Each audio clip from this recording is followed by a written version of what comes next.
بودن با خاتم النبیین تصورش محتاجه تا برسه به تحققش معیت با امیرالمؤمنین اصلا در فکر نمی گنجه.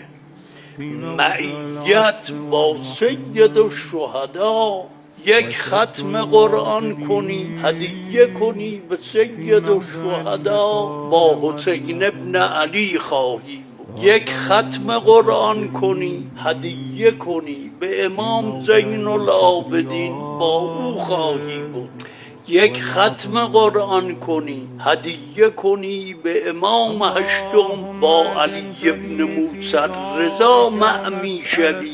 همتون در این ماه رمضان این کار رو بکنی، به دیگران هم بگی، همتون قرآن رو شروع کنی، هرچه میتوانید بیشتر بهتر، همه را هدیه کنی به صاحب العصر